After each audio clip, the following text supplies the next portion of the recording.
Hello, hello. I'm here. I don't know if anybody else is here. I'm just bored today. Life is boring. I had the good camera set up, and it looks like the good camera the good camera is working just fine. There's nothing wrong with the camera, but we have a cord. I have a special clip on.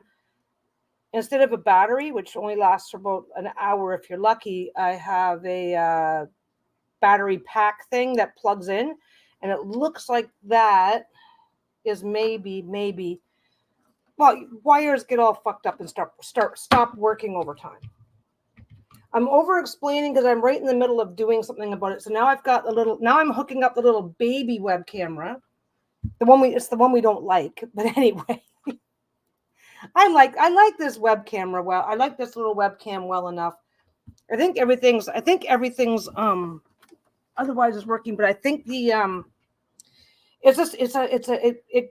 it's shaped like a battery. You plug it in, and then it's just got a cord, and you plug that into an electrical outlet. But it looks like the cord on that. Where is it? I just tucked it over here. So this is the good camera. This goes into the battery section. And they're cheap actually. This goes into the battery section, and then you just plug it in.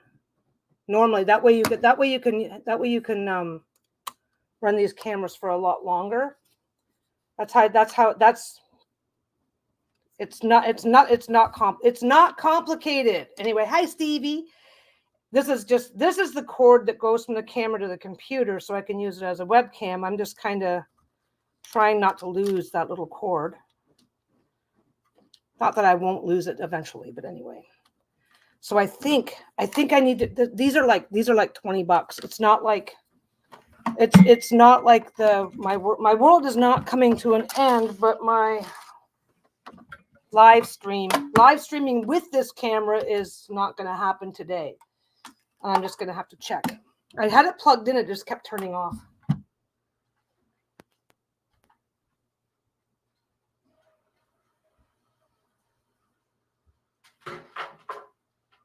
Be right back.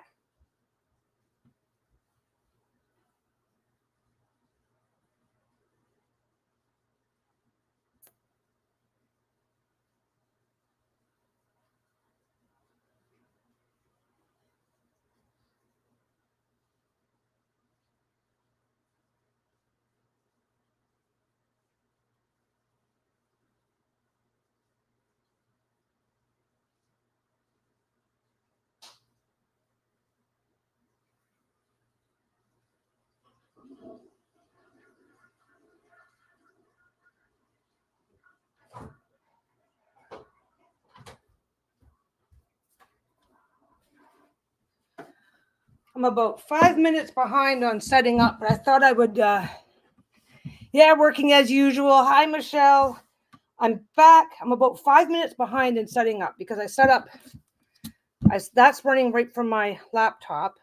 This will be running, this is kind of nifty. So I'm going to, hi, Nanny Beads. So I'm hooking up this camera, and this shouldn't be a problem. I am just doing basic shit today. Well, that was weird. Yeah, it's still over there. Okay. Now I have to go over here for a minute.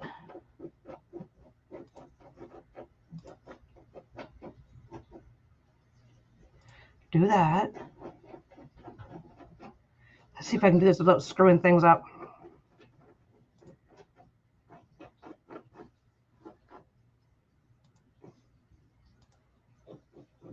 There it is. Okay. I just hold my hand. I always have to hold my hand up to make sure that I'm getting the right camera. There we go. Whoops. Add that one. Add that one. Why will it not let me do that? That one works. That's not the one I'm looking for. That's the one I'm looking for. And let me do that. And then that can go over there. My house is such a fucking mess today. Look at that. It's not too bad. It never looks that bad when it's on camera, but in my view is like, okay, I can either clean my house or I can just turn on the camera and have a good time. I'm making a passport cover. I got it all done. I only realized I need bias tape, and I don't have any. And when I make it myself, it always goes wonky. So I got to wait for stuff to arrive now. Bias tape is actually pretty easy to make. And to keep it from going wonky, well, for starters, don't worry about it. It's like, fuck them. They don't like it. Fuck them. Bias tape is cheap. I've got a tripod here. And now I've got to set the tripod up so that the legs aren't going to get in my way. I am literally, that can go over there. I am literally just, I've already got my fabric cut. I cut a stack of fabric. I have a stack of oh my God, I work with this stuff every fucking day. Am I on the right camera? I'm on the wrong one. No, I'm not. I need to. Okay, 1 second. I gotta fix one thing. There, that should be fine. I don't have to switch anything, but I like to make sure that whichever part of the screen is big for me, I like to make sure that has I'm not doing anything special. I'm just going to leave the camera back here, and we'll just do that. Yeah, bias, not biased. Yeah, very opinionated tape. There's little widgets that you can get called a bias tape maker that you just you cut it to the right length and draw it through. Those are fun, especially if you want specific types of bias tape. I should do that one day. I am just doing some regular work, regular stuff. Come on, get back. Yeah, go right. My dogs are laying around. It is still a pissy, miserable, rainy day here. Rain doesn't bother me so much, I guess, but when it's cold, so I always try to stack my fabric with the pretty side up. That way I just take my broadcloth, just drop it right on top, get one up, and go. These are just smalls, so I don't very often pin this stuff. I'm just basting today. I am literally just basting today and chatting, like, keep me company.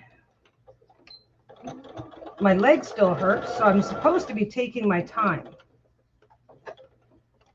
So I figure if I chat with you guys while I'm doing it, if I chat with you guys while I'm working, it'll slow me down. What are we making today? We are making small drawstring bags. Small drawstring bags. Let me double check the measurements on these. These are hiding.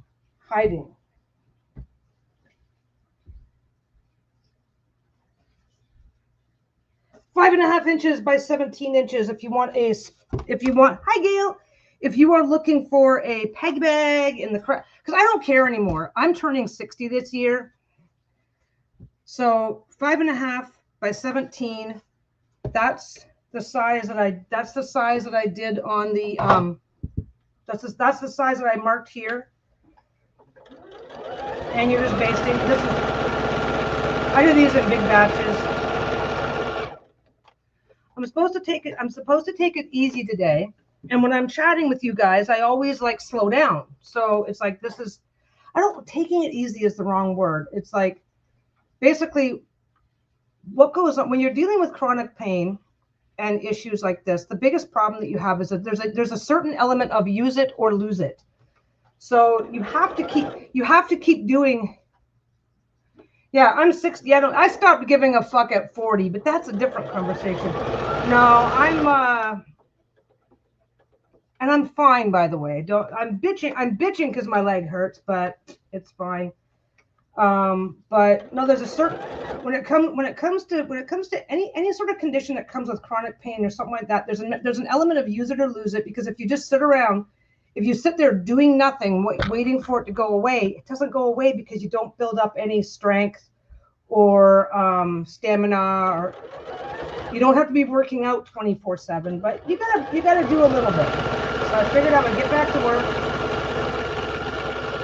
I haven't done fuck all for sewing for the last week. So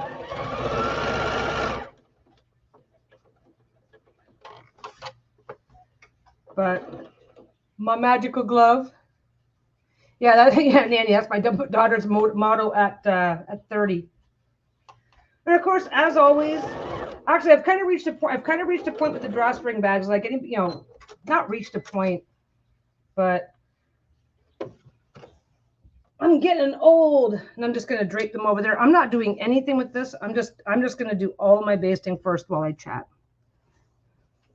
While I do whatever. I did a thing. What was Southwest Saturday was Saturday. That's a chat that Lisa does on her channel. And I had this really cool idea. I'm just going to segue right into whatever, right?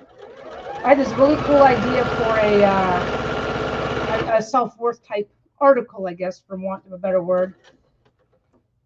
I like to write sometimes for fun.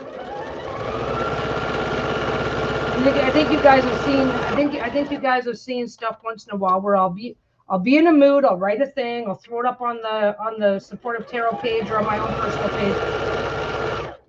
And I was thinking about self-improvement, personal growth, self-worth. I was thinking about all the things, right?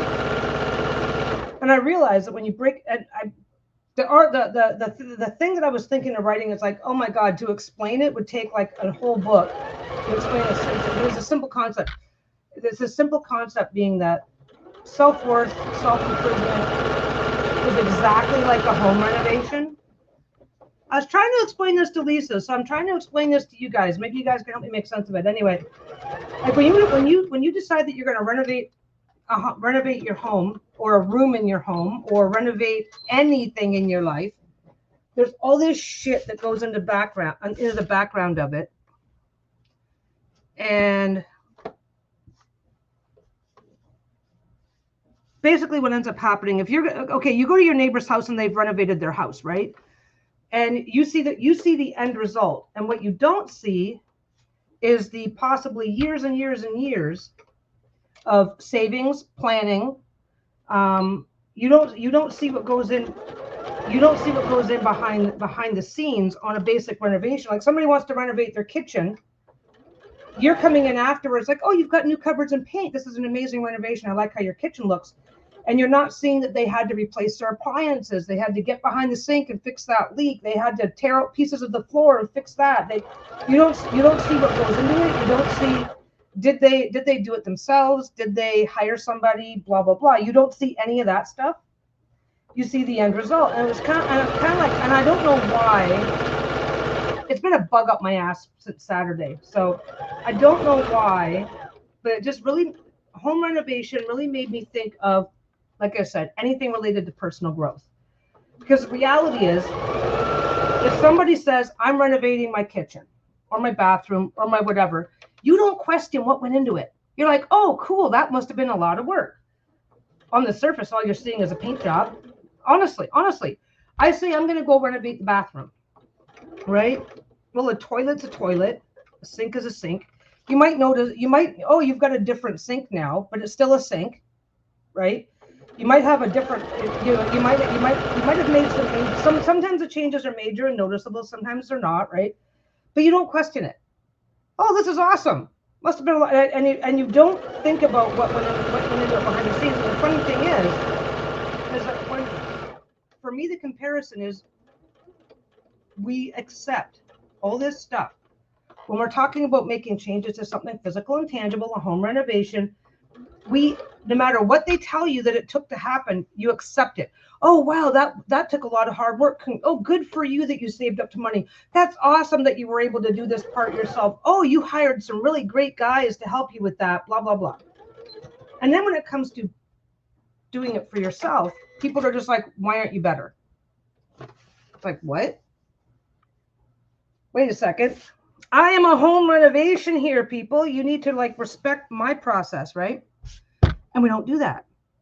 And it just, got my attention. And like I said, we did the Self-Worth Saturday thing, and I was like, oh yeah, blah blah blah. It's like, it's been like, it has been, it's like a song. It's like when you hear a song, right? It's like when you hear a song, you can't get it out of your head. It's like this comparison to a home renovation. It's like, it just kind of like, yeah, it was a metaphor for me. It's like, and I was trying to think about a way. I was thinking about a way to do a little short something to write about it, but you either get it or you don't. Yeah, peeling back the layers. Gail says, yeah, it's a great metaphor. Just think of renovating and you rip out the counter to find there's wood rot or something that you didn't realize. Same with self-improvement. When you start, well, this is the thing. It's like, this is why when somebody, oh, I'm dealing with anxiety. Well, can't you just get over it? It's like, no. It's like, oh, I'm dealing with puddles in my, I'm dealing with a constant water problem on my kitchen floor. Oh, well, have you thought about hiring this guy, tearing this apart, fixing this, doing this, doing this, doing this, doing this, doing this? And yet nobody says, well, have you ever thought about just not getting water on your floor?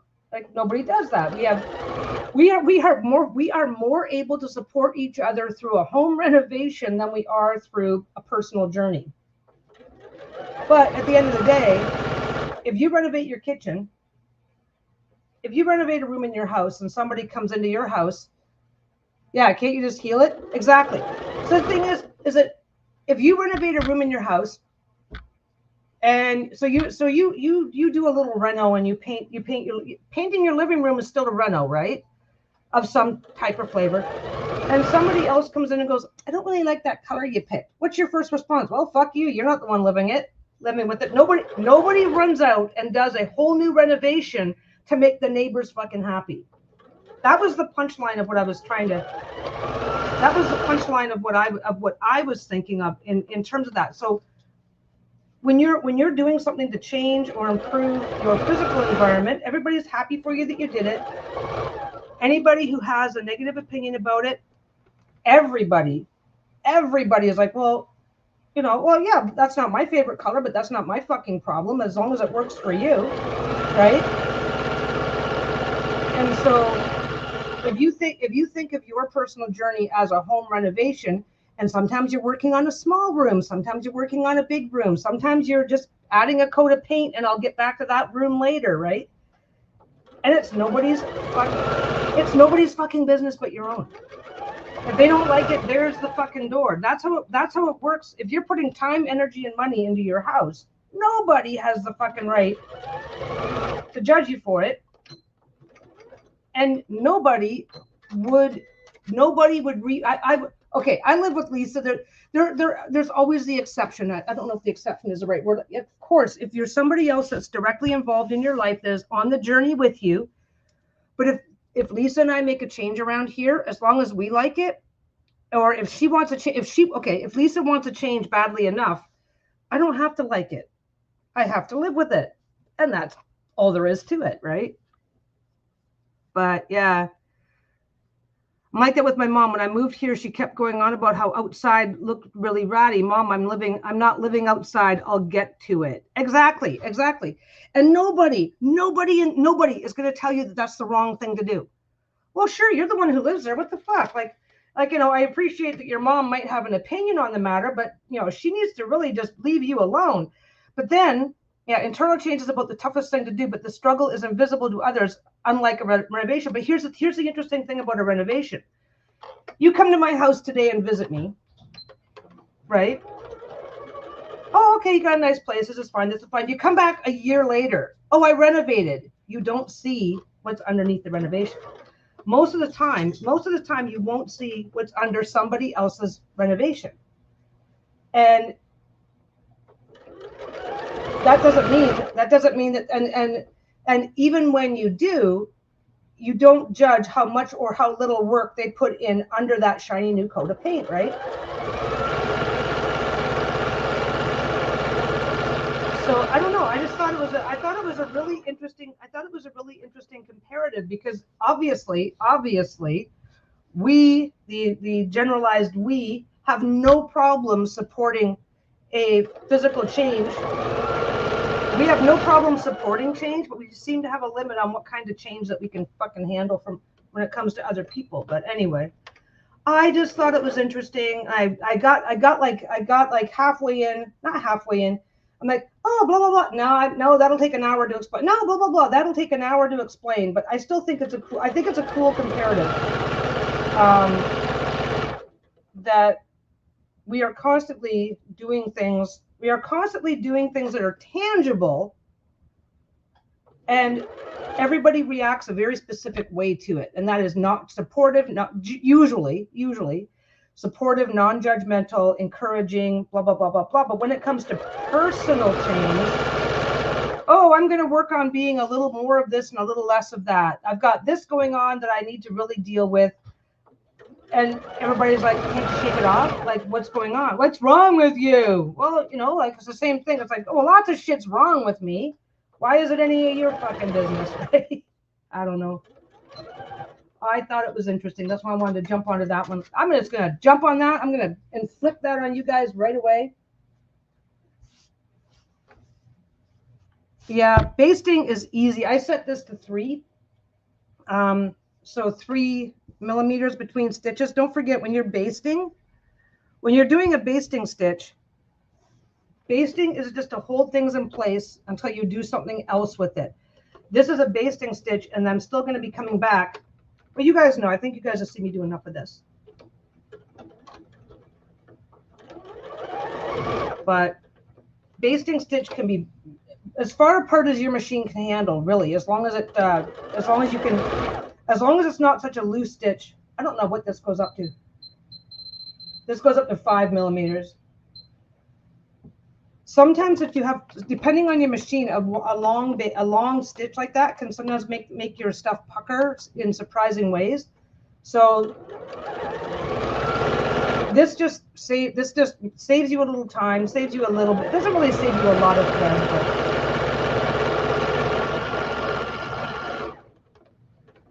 But anyway, no, I just thought I'd mention the home renovation thing. It's been like, it's one of those things you need to get it out, right?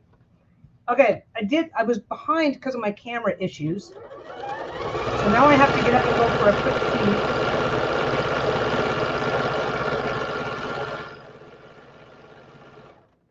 I'm just going to get up right now. I got to go for a quick pee. I got to check my watch at the same time.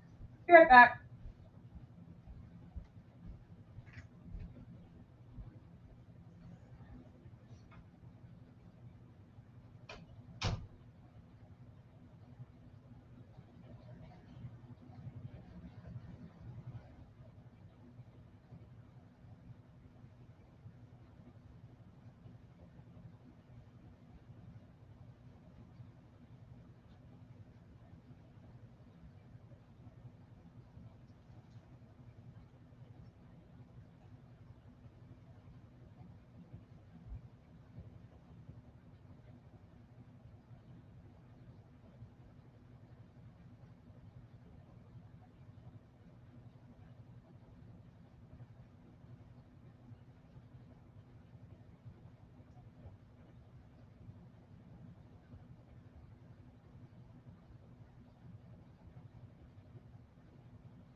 Okay, this is going to be that kind of a day.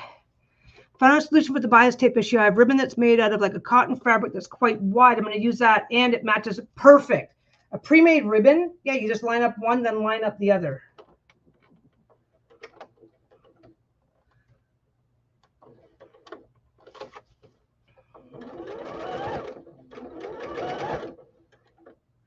Now what? Okay, just 1 second. My timing is so off today because I usually spend about 10 minutes. I usually spend 10 to 15 minutes getting things set up, and I didn't get to do that today. And now he's over. Where is he? There's a second. What am I hearing?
Of course, my washing machine wants to start making all kinds of noise. But anyway, I'm back now. Steve, it looks like it'll be. Yeah, ribbon made of cotton fabric. Okay, I'm back. I thought I don't know what I thought I was hearing. It turns out it was my fucking washing machine. But anyway, yeah, I usually come over here and start setting up in loosely. I just have a limited amount of space, and since I'm sewing, I usually come over here and start fiddling and farting about 15 minutes before. So the you-know-whats have had a TREAT, because if I say it out loud, they'll start again. The you-know-whats have had a treat. They didn't hear me. Anything else that I need to get done, up and basically set the cameras up, do the thing. And then I have about 5 minutes for myself. Check on them, make sure nothing else needs my attention. Go for a pee. Do the things. But I didn't get to do that today. So now I just feel like I'm completely out of sorts.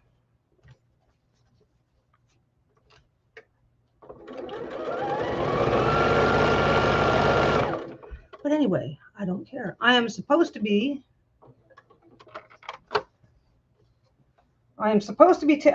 taking it easy is a relative thing, right? But I do not want to do that. I do not want to do that. You ever get on that binge where you're just busting your ass to get nothing done?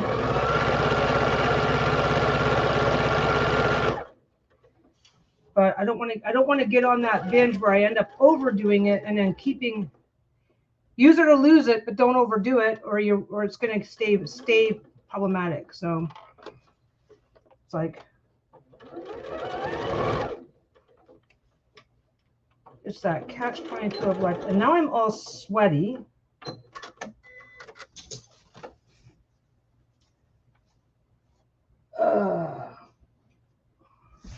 I'm all sweaty and I don't like it. So what else is new with you guys? This is just chit-chatting, and well, not only basting. I'm gonna be actually making finished bags. That's what I was gonna say. Not probably. I can't keep up now, but I've already told people before, like anybody that wants to, anybody that's like, hey, I want to make a bag like this and start selling them, I will not be upset. Just so you know, just so it's said.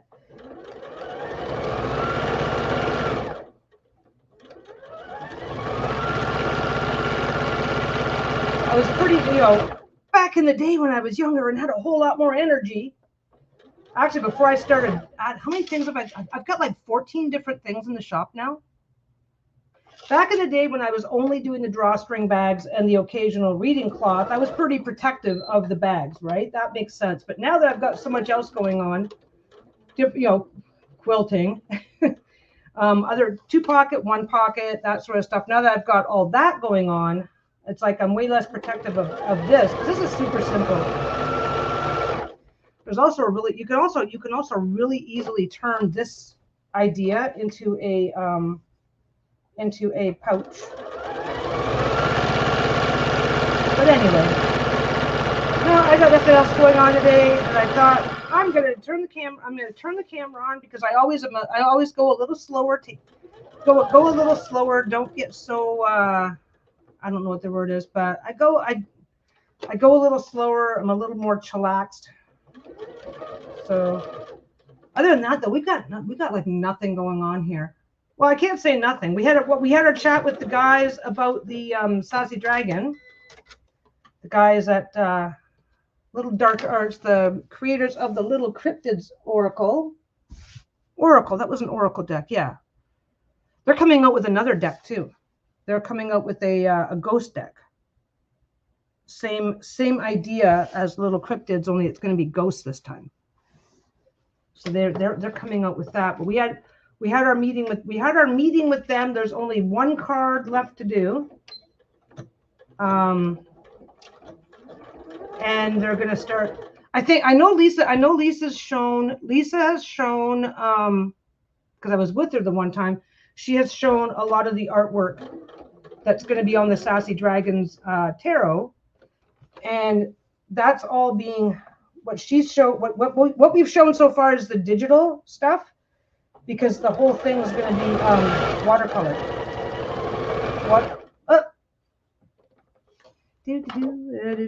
I don't have to do this, but it's easier. Ran out of bobbin.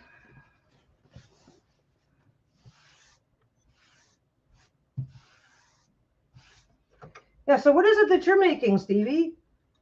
This is by the way, basting is a great opportunity if you've got small bobbins, like little bobbins with not a lot of, like this partially.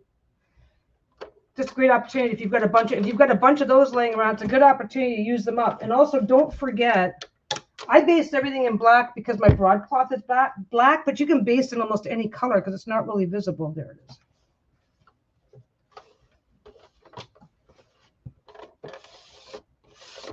Sometimes when you run out of fabric like this, yeah. Oh, I'm looking forward to the Sassy Dragons. They showed us a sample. They showed us a sample idea for the box. So cute. But yeah.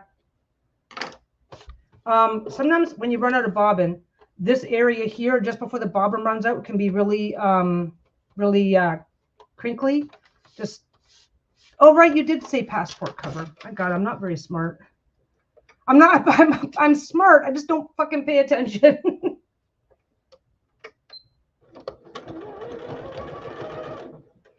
Yeah, I'm really bad. People have to remind me of shit all the time. And then backing up over your previous stitch by about, this is just the basting stitch, by the way. So if this, you can fuck around with this and not worry about it, because I'm going to be flipping this anyway. So it's like, oh, I'm afraid that if I don't go over this enough, that there'll be a tiny hole or something like that. It's not going to matter. If the whole thing's getting flipped, as long as it's not a big hole, you don't have to really be that worried about the overlapping and doing it perfectly.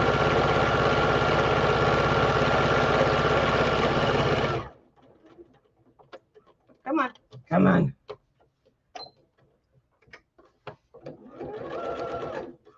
Well, that is going all the way around, isn't it? That's the opening end. Whenever I have to stop and switch bobbins like that, it's like, which end did I start at? Where was I? You can usually tell because you just go like that. You'll feel your thread. But anyway. Yeah, I've been looking at Stevie's pictures. You're making a lot of stuff. That's always really cool. I was looking at today. There's these designs that people like. I'm teaching myself to crochet with the Wobbles kit. Oh, yes. Lisa does those. Sewing ability is abysmal. Back in school, I did wonderfully in woodshop, but in home economics, it would take me half the class. I failed. Okay, in home ec, I got A's in the cooking portion. I like to cook, so that was part of, I failed sewing. I failed sewing in home ec.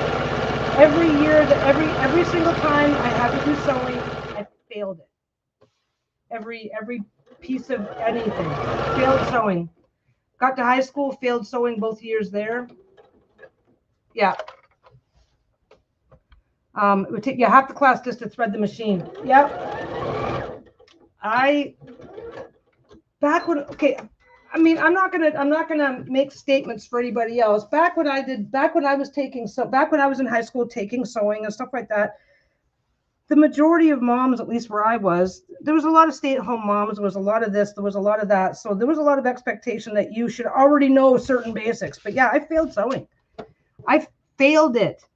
And it's like, oh, well, I can't do this. So basically, that's part of the reason why, except for basic mending and stuff like that, I don't know what I would have done. I don't know what I would have done if I'd known. Back in home ec, they always wanted to teach you to do something useful. So it's like, and if they'd have taught me how to make like any of this stuff back in home ec, I'd have been like, I was too much of a tomboy, right? If they could have found something that I would have used, that I would have gotten use out of, that wasn't, I don't know if you guys just saw that, but I have a knee lift over here. I accidentally lifted so that when the needle came up, it shifted like noticeably. And if that happens, just back up a little bit. Sew over, keep going, especially when if I'm regular sewing, I will cut it and do it properly. But if I'm just basting, I will just back up, run over that spot again. God, I'm still finding, I got to clean this thing. I'm still finding dust from making my quilt.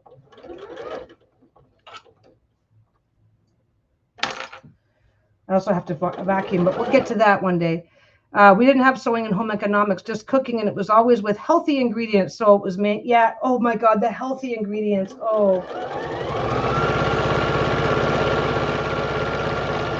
The thing is, healthy. Healthy ingredients is fine. You know what? I used to make nachos for the kids all the time. Tortilla chips, the meat, the cheese. I used to make that all the time, and then I would puree in. I had one of those stick blender things, and so I would put carrots, peppers. I would put all kinds of healthy veg into the sauce. But you can't just say to kids, if your kids are already doing the healthy thing, that's fine. Yeah, wholemeal pasta. No, nobody wants that as the abrupt change. If that's not what if that is not already part of your lifestyle and what you're doing at home, then your school is just torturing you. And that's how kids see it. Right? Like, and yeah, like I would make stuff for the kids, and it was healthy. You know what? Here's the funny thing. It wasn't even sneaky, Michelle. I told the kids it was there. The kids knew it, but I don't like carrots. I don't like this. I don't like that. I was like, well, I want you guys to be healthy, so I'm going to put it in the sauce, but I don't think you'll taste it because there's going to be lots of meat and it's nachos, so it's going to be chili and it's still going to be all the good stuff that you guys like. The sauce is just going to taste a little bit different, but we could put on some extra cheese, which cheese is actually good for you when you're growing. It's extra calcium. And they're like, okay. Yeah, my sick grandmother is amazing, and Amelia and I both love veg, but neither of us likes the texture. Yep, puree it into everything. Puree that shit into that shit. Absolutely. You know what else I found? There's a really cool thing that I used to do. I would take like carrots. Sometimes I found that because Lisa doesn't like certain textures either, and what I would do is instead of going for really well cooked veg, so it's I'm just going to make this really well cooked, so you just go swallow, right? Do it like what's the term? There's a term for it, but it's still crunchy. Like I would take carrots and cut them up. And then I would take carrots and cut them up, put them in a little bit of water, throw them in the microwave for 2 to 3 minutes. Get them hot and a little bit cooked on the outside, right? And then just al dente. Al dente, people who don't like textures, not everybody, and I'm not trying to say that this is something you should do, but it's something to think about if you haven't tried it, is to do it al dente. But what I would do is I would do al dente carrots, right? And then I would toss them in butter and Parmesan. So it's like you get that it's still good for you.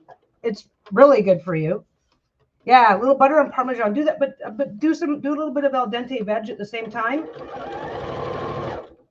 People, like I said, Lisa doesn't like textures, and I was able to get her to eat that. Lisa does not have huge texture problems or anything like that. So I don't want to imply something that's not happening here. But there are certain things, like Lisa won't eat bananas. The texture of bananas just grosses her right out. So not a generalized problem, but there are certain things. She would never eat cooked carrots because she doesn't like them when they're mushy because they get weird. But if I did them al dente, especially if there was some sort of a sauce on them, she loved it. Same with zucchini.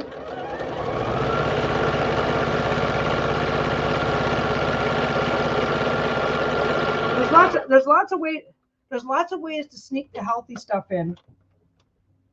And I do get it. Like, I mean, okay, like the whole wheat pasta, right?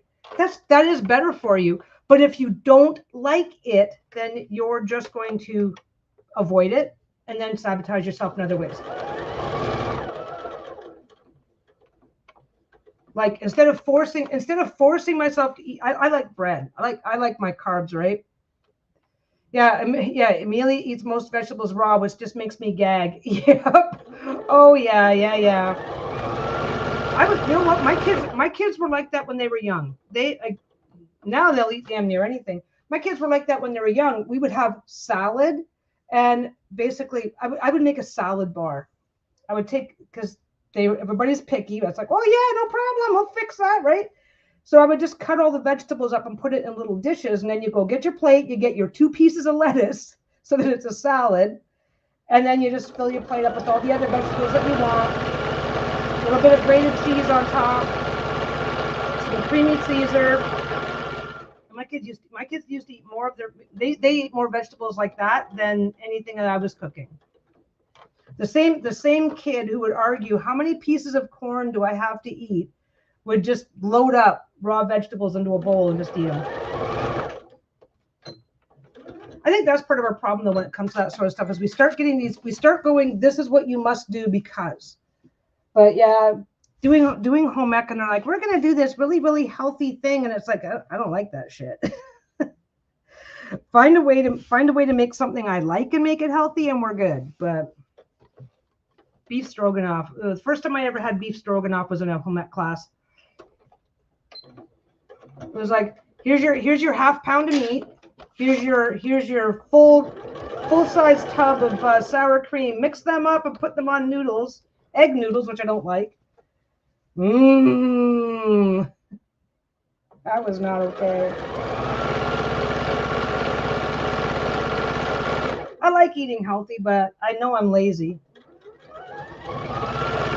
Like, seriously, I've got like some candy sitting right there.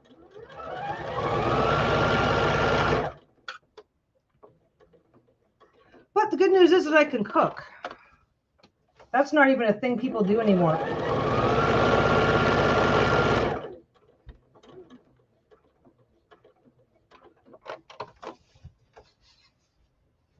I don't know if people don't like to cook, don't know how. I mean, anybody in my generation knows how to cook basic stuff, but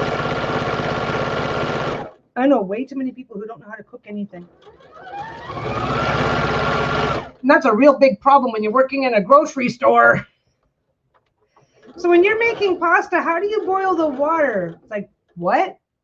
Well, do you boil it in the kettle and pour it over your noodles? Or, it's like, okay, so you don't know how to make spaghetti. Anyway, I shouldn't tease and I shouldn't joke. I mean, cooking is not considered to be a beneficial skill these days. Not when anything that we want can come from a box. But that's okay.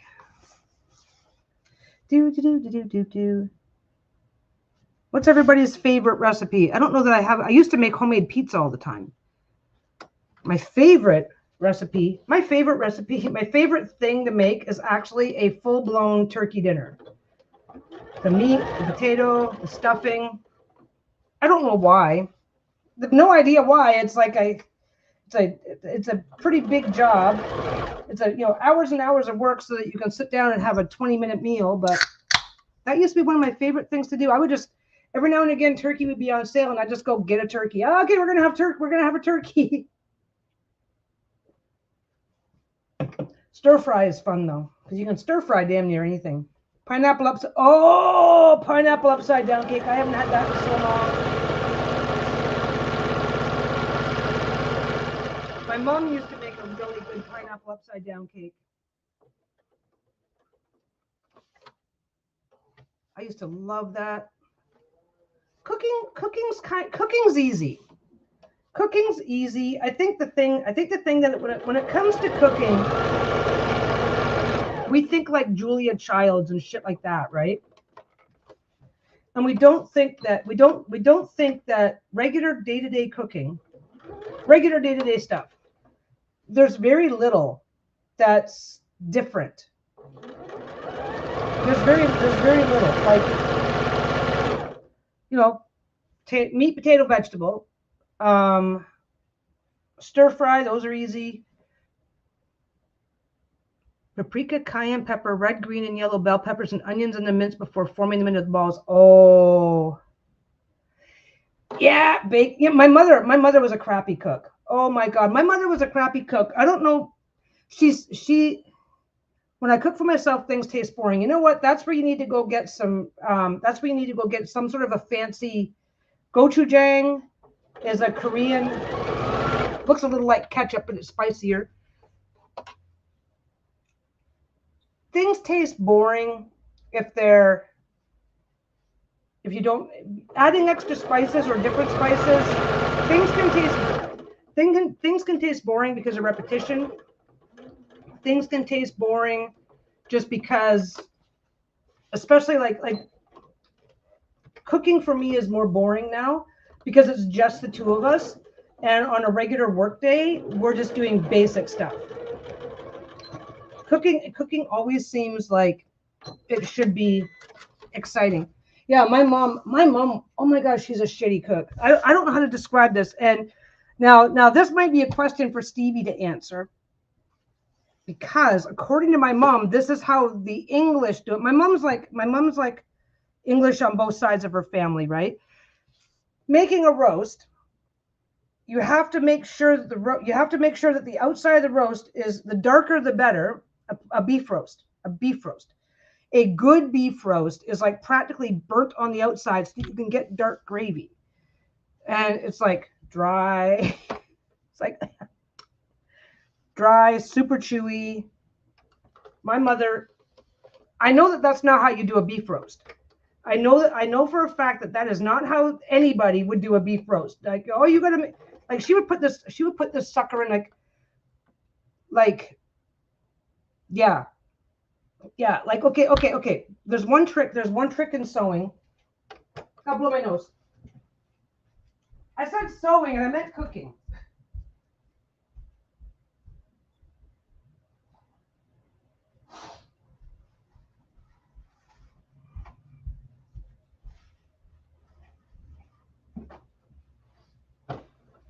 Well, the good news is, so hopefully I'll be able to settle in. There's this one thing in cooking. You put your roast in, you do your thing, and then like you turn it up to like 400 degrees and you cook it quickly, so that the outside is cooked while it's still medium rare on the inside or something like that. Well, I don't know where my mom got this idea that the best roasts they're burnt on the outside. The best beef roast, so that you have really, really dark gravy. And she swore, "Oh, this is how the English do it." I mean, because she's not English. This is the thing; she's not English. Well, okay, on both of her parents are from here, but all of their parents were from England. So she's like third generation or something from England. And it's like, I think that's just something that somebody told her. Yeah, yes, with the meat gravy, but not dark beef. My dad slices it really thin and then cooks it for an extra half hour in the gravy. Oh, that's good. Yeah, I like doing that. I love doing that. No, I think that's just how she excused her. Oh no, this is how they do it in England. It's like, you've never been, and neither have any of your parents. Your relatives don't come over from didn't come over from England until like a long time ago.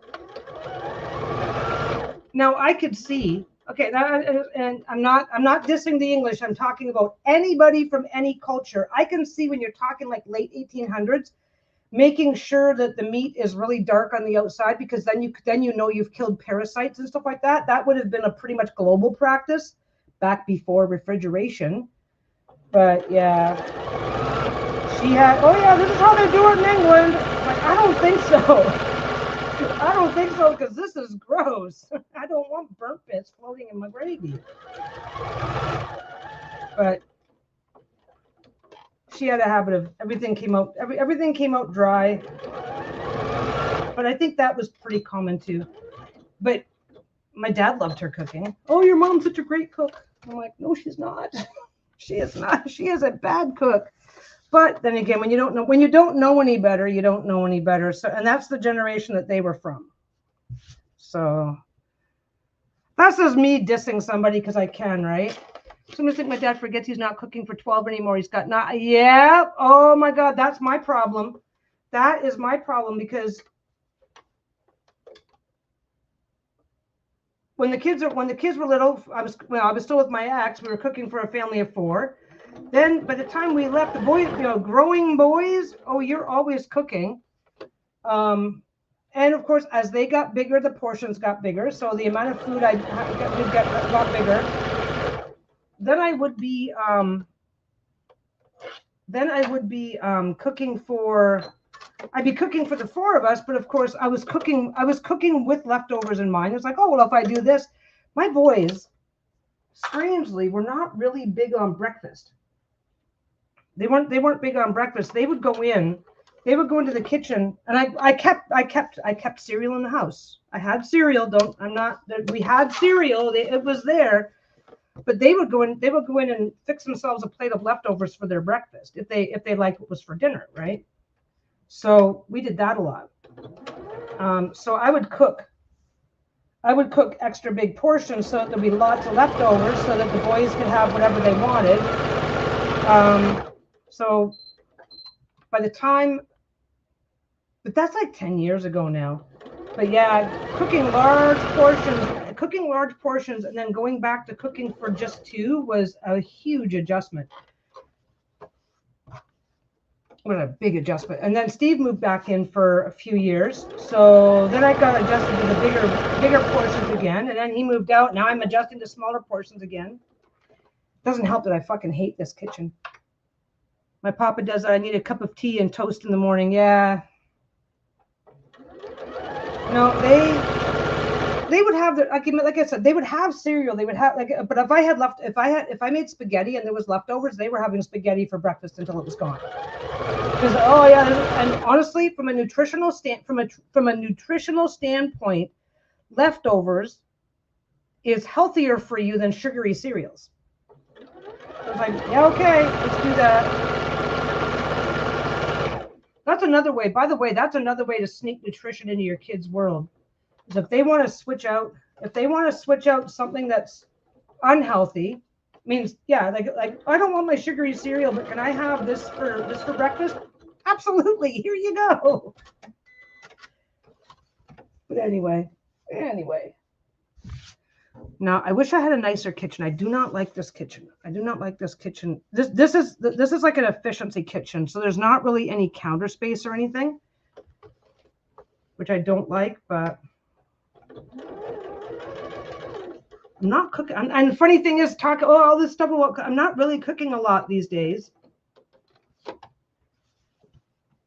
Like, buying the. It's kind of funny because I used to get a I need to find a way to sneak healthy stuff in my food. Oh God, been there, done that. I had an apple and 3 cookies for lunch. An apple and a piece of toast would have been better for me, but anyway.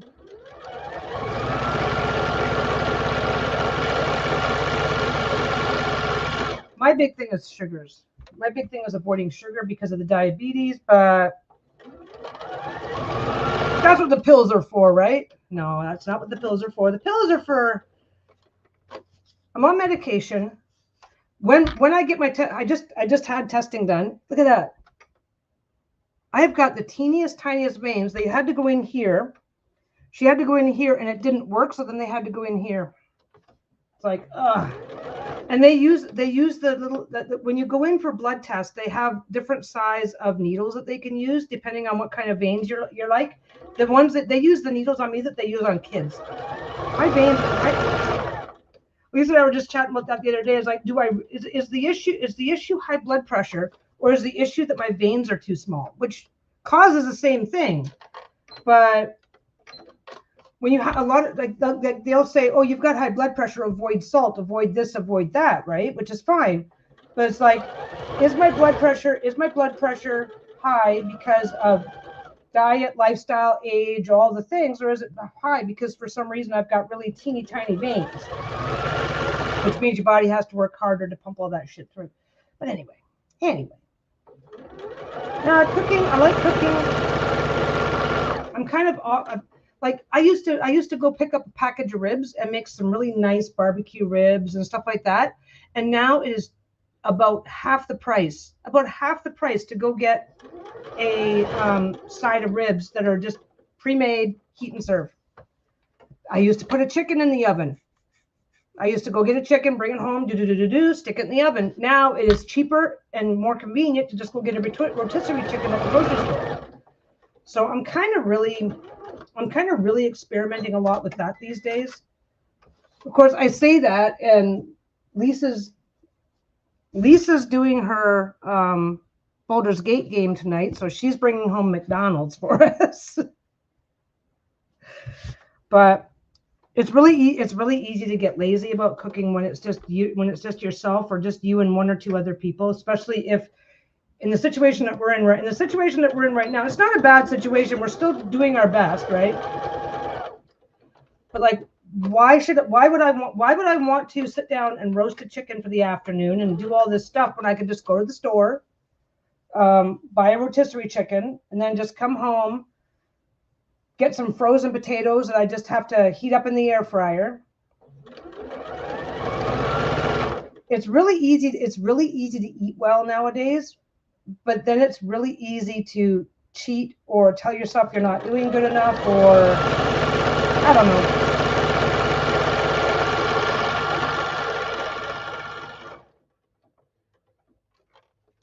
I don't know. I guess I don't care anymore.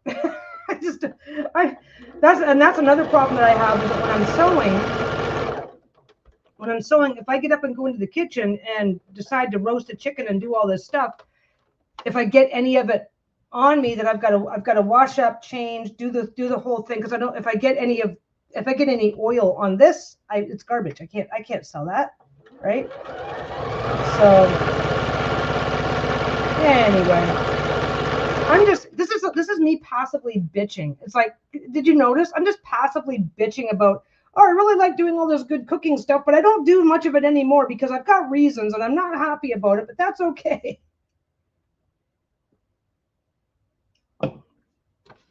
But I'm also turning 60 this year, so I guess I'm kind of glad that kind of convenience exists. Being able to get actual real food instead of fast food all the time, even if it's not ideal, even if it's not, I don't want to, I was going to say not ideal, and it's like, well, wait a second, that doesn't make sense, because I can go to the store and buy pre-made, for cheaper, pre-made meals that are just as good as anything I could have made myself.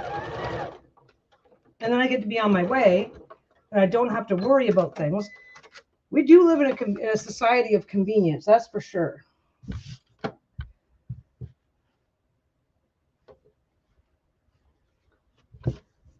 You guys are like barely seeing anything, just like black on top. Maybe I should do that so you guys can see some of what I'm doing here.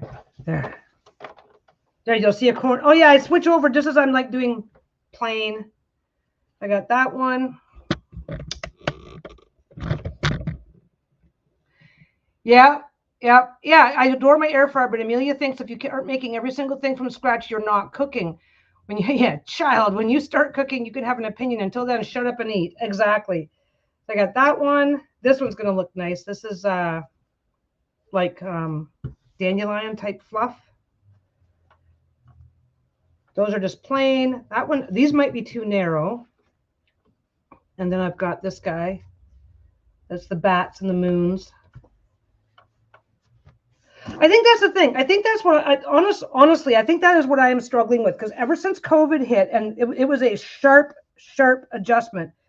COVID hit, and suddenly there was even articles written about it. COVID hit, and then suddenly all the restaurants are closed down. So all of the stuff that restaurants were getting is now showing up in grocery stores. I kid you not, like we could go into the grocery store and buy like a 10-pound bag of pasta. It's like, yeah, that one's a nice one. That one's a really nice one. I've got more of it. I've got more of this, but what I every now and again I need to go through my scrap or my offcuts or whatever. I need, basically every now and again I need to come through and decide whether or not something is a scrap or whether it's still big enough to use in a thing. And if I don't do that, if I don't go through and get these onesie twosies out once in a while, then they just end up getting left. I think I may actually have more of that fabric. I'm just not sure how much. But yeah, no, it's really interesting. COVID changed a lot, because a lot of the stuff that I was making on the regular. Oh, let's have ribs tonight. I'm gonna go buy some ribs. Oh, okay. Rotisserie chicken. Chicken has just your basic grocery store rotisserie chicken. They are cheaper. They are cheaper to make than going and buying a chicken. Okay, here in this area, it's cheaper to just go buy a fresh, hot rotisserie chicken right from the store that is juicy and moist and freshly made. It is cheaper and more convenient to do that than it is to go buy a chicken and make your own. And then COVID hit, and suddenly, and I don't know if it's just here or if it's everywhere. COVID hit, and then suddenly all these other products just started showing up, because all the rest, okay, this is my personal belief, all the restaurants are closed.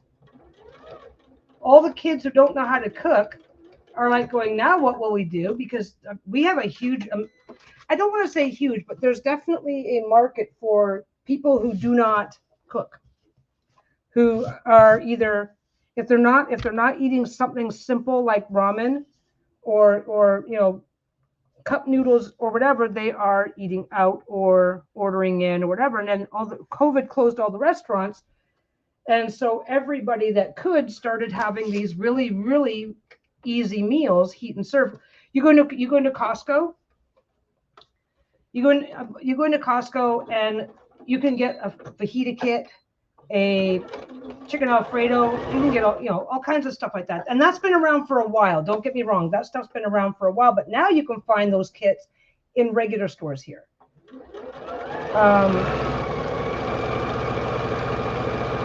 Like we found a falafel kit. We found shawarma, like stir fry kits. Stir fry kits has been around for a long time. So now it's just really, really easy. It is super easy. It is super, super easy to just go to the store and buy everything in a heat and serve pre-made format. Add your own topping. Pardon me, like ketchup or sweet Thai chili or mustards or whatever you like. And it's super easy to just go in, get everything that you need in a heat and serve format. Now you're in the kitchen for 10 minutes instead of 2 hours. And a lot of the times, not every single time, but a lot of it is cheaper. We have a place called Greg's that sells things like pies and large sausage rolls. Our local frozen grocery store sells Greg's stuff now, so I get them for lunches and it's cheaper. Yeah, this is the thing. These types of meals, a full meal with proper meat, potato, veg, or rice, veg, whatever, is now cheaper to get than going home and cooking it yourself. I'm trying to think. Every single grocery store here that I'm thinking of all the grocery stores in my immediate area. Every single one of them has a deli. And the deli used to be where when I was a kid, the deli, that's where the sliced meats were. Well, let's go to the deli. You get your sliced meats, your sliced cheeses. Now the deli has sliced meats, sliced cheeses, has all the other stuff. That's where you go to get the chickens. That's where you go to get everything. We have a Chinese grocery just down the street. It's a regular grocery store with a very large Chinese section. It's a thing in this area because we have a large Chinese population, well, Asian population, right? So Chinese, Korean. There's a Chinese deli there. I can go get. The deli does the best Scotch eggs. Not me ordering DoorDash. Oh, I'm so sorry. I'm horrible. But the funny thing is, okay, so DoorDash is also part. I don't want to say it's part of the problem. It might be part of the solution because the thing is like, look at me. Like, it is now what? It is now 3 o'clock in the afternoon. For me to cook a proper meal, I would be already in the kitchen prepping something.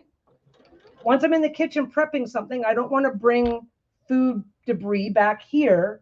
So once I'm in the kitchen prepping something, I'm not cooking, I'm not sewing again, I'm not working again until that's done, right? So it's like almost anything we want, we can get pre-made for us. And it's pre-made. A lot of the times it's cheaper. Any restaurant, not just McDonald's. Yeah, I'm away through the kitchen to find something to munch at 11 p.m. Yeah, I'm sorry. I shouldn't talk about food. But I don't know why I'm talking about food. But anyway, no, it's a really, really interesting thing though, because COVID, this is something that I believe has been slowly happening for a while now, is that because selling food is a business, right? Restaurants sell food. It's a business. Finding other ways to expand your business makes sense. It's a sensible, any business that is in the business of food, it makes sense to start offering these kinds of products. And the interesting thing is, part of the reason why they can do it is because they're making it and buying it and distributing it in bulk, right? But it is now cheaper. There it is, to buy most meals. It's cheaper to buy them pre-made. Even something as simple as fajitas, right? Because a fajita is just some soft tortilla, meat, a little bit of cut up veg, some sauce. But if you're buying all of those ingredients individually, then it's going to be a lot of money. And if it's not something you eat all the time, we have bought ingredients to make something, spent like 2 to 3 times what it would cost to have just gone out and buy a pre-made kit of some kind. And, at whatever local grocery store that has a deli, we have gone and made something homemade, cost 3 times as much. And all of the condiments and spices and sauces that you have to use to make it have all gone bad in the fridge because we're doing it for a treat. It's not something that we eat every day. But I still like to cook.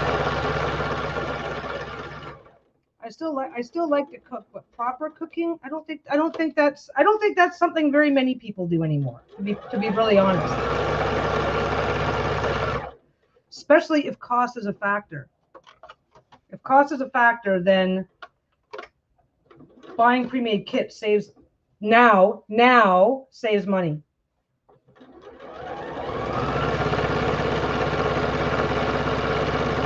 Especially if you have a Costco membership.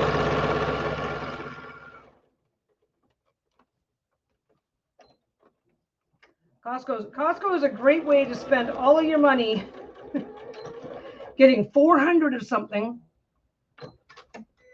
I prefer to cook than bake. My cakes always sink. I like baking, but I don't bake anymore. I can't. Lisa does not have a sweet tooth the way I do.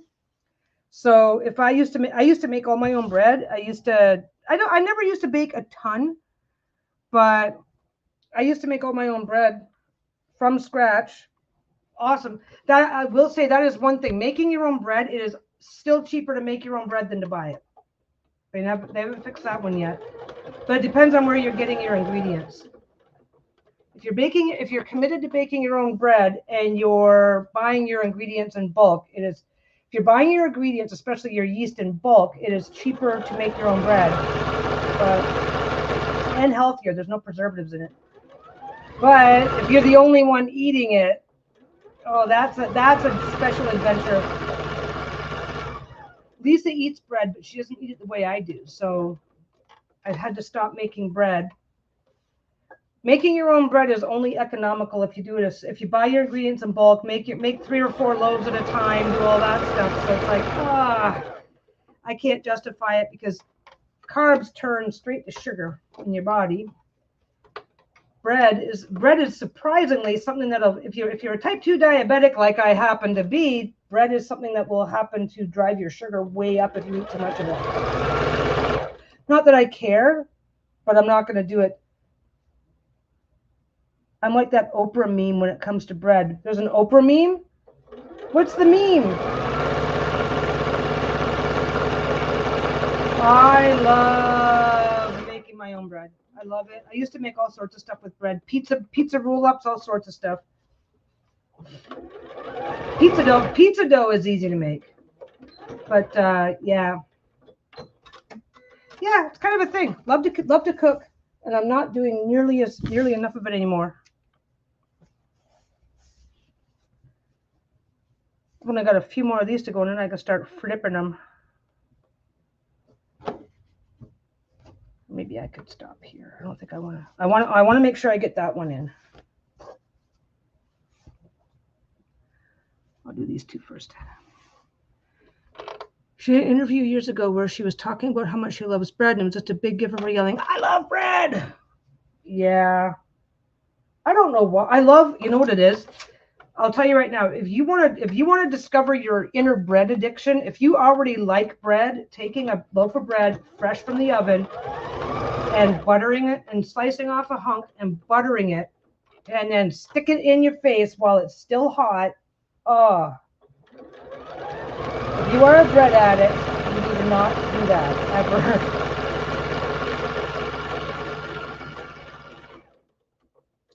Mind you, even bread is cheaper now. You go to the bakery department. And like I said, this is around here. And I know food prices are going up. Yeah, straight from the oven. I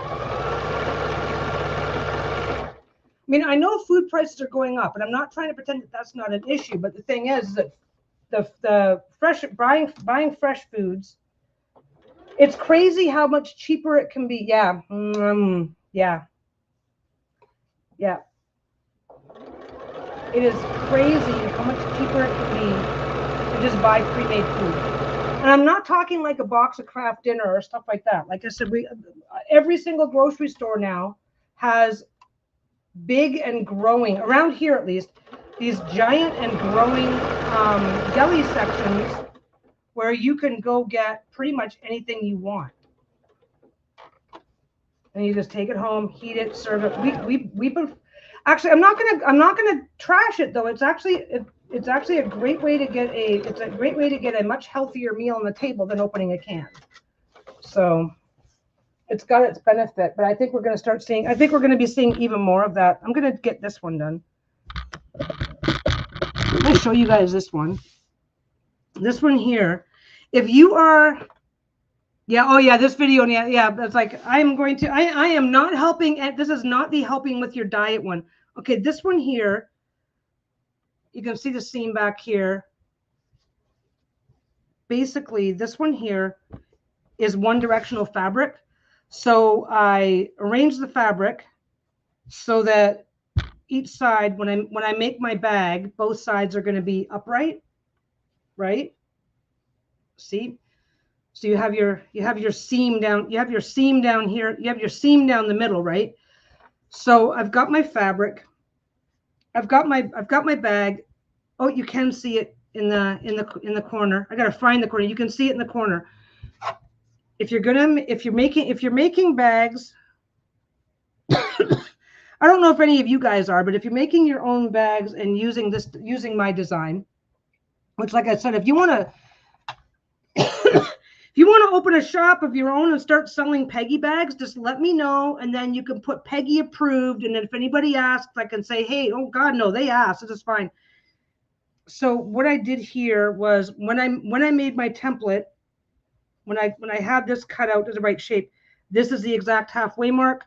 So I just put this carefully back over. I'll either make a fresh one, or if I'm just being lazy and using one that's already done, and you just make a little mark, which is probably not going to show up. And then I'm going to take this little mark. You can pin it.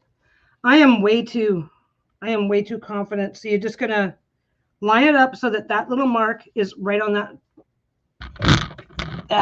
There it is. Let's go back here a little bit. This little mark. Let's get rid of it. Let's get rid of this one underneath. This is how you end up, because if you just take a piece and make a bag, if I just take this piece and make a bag out of it, one side's going to be upside down. Oh, I just went to the local hardware store, found myself a light. This is like for floor. This is light particle board, not particle board. It's made of wood. It's a light piece of wood that I found in the flooring department. And then I just had all my measurements written down, and I just said, can you guys cut this to be exactly 5.5 by 17 inches? And they're like, okay. I mean, I started with a bigger piece, right? I should show you guys. I'll show you guys. You guys have just been I've been torturing you guys with food. Let me just get this one basted. So basically you just line up, pin it if you need to make sure that line is right on the seam. That line is right on the seam. This is one of the joys of having the, walking foot, not the walking foot, the knee lift, because instead of pinning it, I've got both hands to hold everything in place.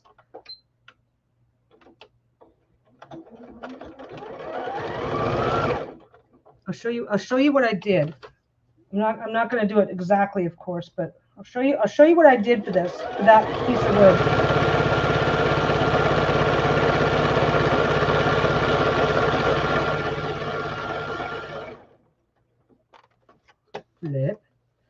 So yeah, so basically marking your centers.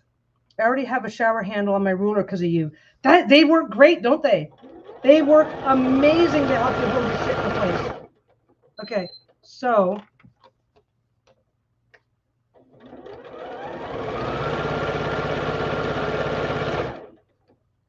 And then I didn't pin because I'm lazy. So I'm just double checking and making sure that this side didn't shift, and you can feel your seam, and that chalk line is exactly on it. This is a do as I say, not as I do. The first few times you're doing this to line up your fabric, go ahead and pin the first few times until you've had a little bit of practice.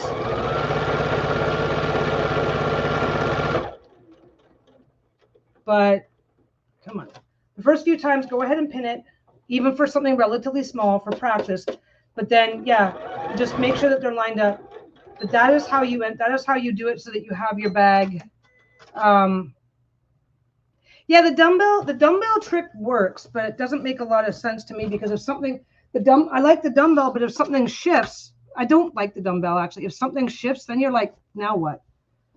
I'm going to set this aside for a minute. I'm going to show you guys what I ended up doing. Because this is okay.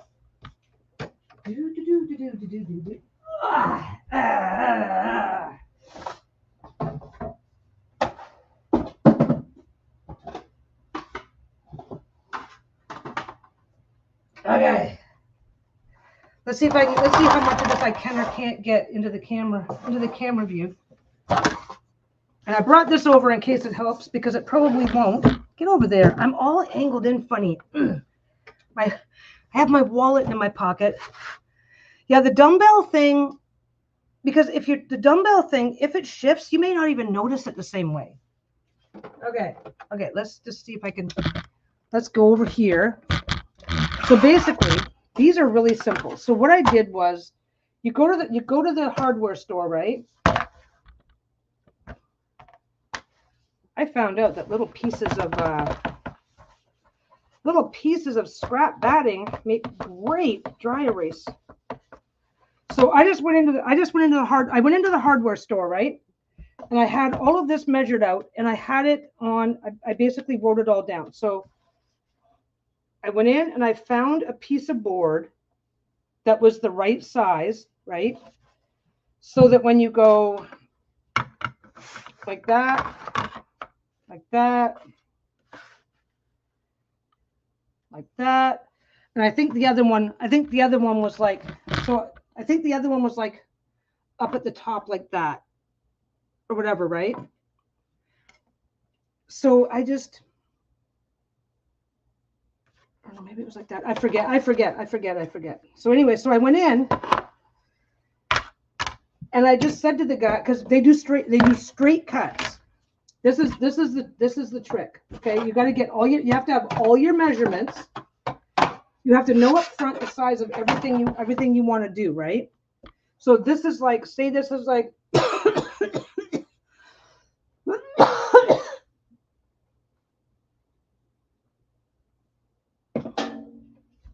so you basically go, okay, I want you to cut once all the way across, and I want this to be an 8-inch. And say this is like 30. Say this is like 30, and that's like 30, whatever. So you go, I want my first cut to be 8 inches. And then once that piece is off, then they can go and cut it like that. So that's the first piece, right? Then the second piece, you just go, I want you to go all the way across. So say you go, okay, so the rest of the pieces are going to go like that. Like that. So this is your next size up. Then the next one, so they take this piece is now off. That's now 2 pieces, right? So you have to put this together in a way so that once they're cutting it, you have to put it together in a way so that when they're cutting it, they're going to go straight cut. They are not going to come in. They are not going to come in and go, they're not going to come in with a jigsaw and go cut, cut, cut, cut. They're not going to do that for you. They will only do straight cuts. This is the hardware store where I go to. It's hard to describe, but so you want them to be able to take this. So what I did was I said, I want this one to be 8 inches wide. I want this one to be the next, what's the next one? What's the next one? 6.75, right? And then the next one is 5.5. The next one is, where's the little guy? 4.5. Right? So what you want to do is so then you go, okay, so the first one, I want an 8-inch piece off of here. Then for the next one, I want you to go straight down here at what's the longest one? So you go straight down here. That's an extra piece for something else if you want. Then for this one, you want it to be, so then when you have it this way, you want this one to be, you want these 2 cuts to come in next. Then this cut goes to 17 inches. This cut goes to 14 inches. That cut is, anyway, it's math. It's confusing. I'm happy if anybody wants to go make themselves, if anybody wants to go grab a set, if anybody wants to head over to the nearest hardware store to have something like this made, I'll be happy to do the math for you. Because all you got to do when you go in is you just tell the guy, I want that cut to be the first cut. I want that cut to be cut number 2. I want that cut to be cut number 3. I want 4 here, 5 here, 6, 7. As long as it's straight, as long as you can organize it, because what they have is they have this big saw, right? So you have to be able to organize it so that they're doing what's called straight cuts. They will not come in and go cut, cut, cut, cut, cut, cut. They won't do that for you. It's got to go straight, straight, straight, straight, straight, straight, and then they'll do it. I over-explained the shit out of it, and you guys are probably going, what the fuck is this math lesson all about? But as confusing as that is, it's all straight lines. That's what matters. That's what matters. That's what matters. That's what matters. And then once you know what your longest piece, once you know how you want this arranged, then once you know how you want all this arranged, then you know how big the biggest, then you know exactly how long it needs to be, how wide it needs to be. You will have scrap. There will be leftover stuff. There will be leftover material when you're done. And then when you're done, you make your marks. Make sure you find the center and mark it, because when you're using one directional fabric, this is really important. When you're using one directional fabric, it is important that the broadcloth is marked at the halfway point, because if this is off center, it can be off center a tiny bit. It won't matter. It will never matter if it's off a tiny bit, because the bottom of your deck, this will flatten out a little bit. So if it's tiny bit off, it won't matter. But it's really important that your center is marked. And depending on what you may or may not be choosing to do in the future, I've also marked where my fabric is going to fold down to cover. Oh, bye, Gail.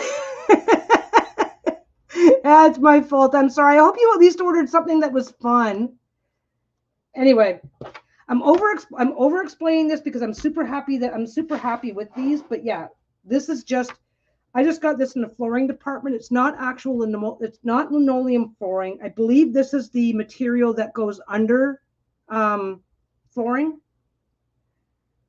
But yeah, this is this came like a 36 by 36 inch piece. Organize the cuts so that they only have to go straight cut, and then be nice. Sometimes they have a limit and say we'll only do 2 cuts. But if you're really nice and say, oh really, are you sure? I mean, I'll pay extra if you need me to, because these I would have, when I got done paying for these, it was like $15 for the material, and they didn't bother charging me for the cuts.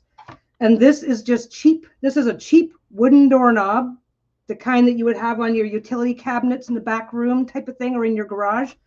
And I just take a tiny bit of something to rough it up, a little tiny bit of sandpaper. I went on both sides, glue, and then put some regular white glue, and it was done.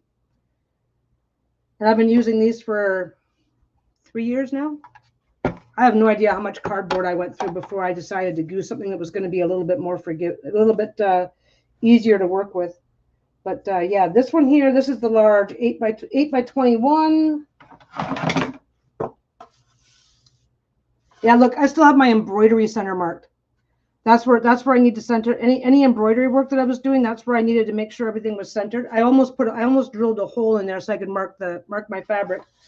This one is 19 and 3/4 inches by 6.75.